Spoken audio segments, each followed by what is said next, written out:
ઈડરમાં railway અંડરબ્રિજમાં પાણી ભરાતા બંધ કરાયો। હિંમતનગર અંબાજી સ્ટેટ હાઈવે બંધ કરાયો। ઈડરના રેલવે અંડરબ્રિજમાં રાત્રે વરસાદી પાણી ભરાયા। સવારે રવિવારે અંબાજી અને ખેડબ્રહ્મા જતા શ્રદ્ધાળુ અને વાહન ચાલકો પરેશાન। આવતીકાલે પૂનમને લઈને રવિવારે શ્રદ્ધાળુઓનો મોટો ધસારો જોવા મળ્યો। સ્ટેટ હાઈવે ટ્રાફિક ડાયવર્ટ કરીને પાણી કાઢવાની કામગીરી। ઈડરમાં 2.5 ઇંચ વરસાદ વરસતા નીચાણવાળા વિસ્તારોમાં પાણી ભરાયા।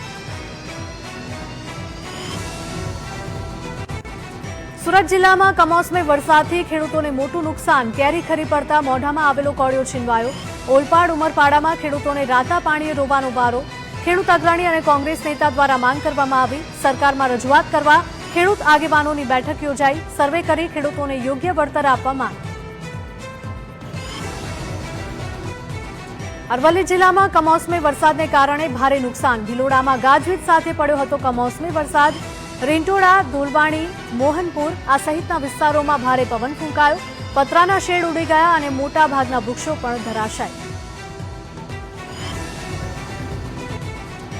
રાજકોટના ઉપલેટામાં કમોસમી વરસાદનો કહેર જોવા મળ્યો। તેલંગાણામાં 4 ઇંચ વરસાદથી હોકડા નદીમાં ઘોડાપૂર આવ્યું। કમોસમી વરસાદને કારણે ખેડૂતો ચિંતામાં મુકાયા। ગ્રામ્ય વિસ્તારોમાં માવઠાને કારણે ઉનાળુ પાકને ભારે નુકસાન।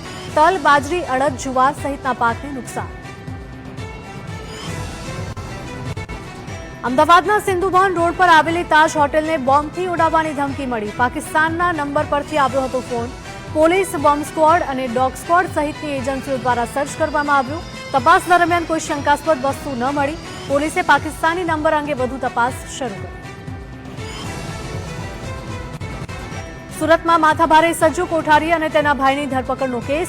સજ્જુ કોઠારીના ભાઈના ઘરમાંથી મળ્યા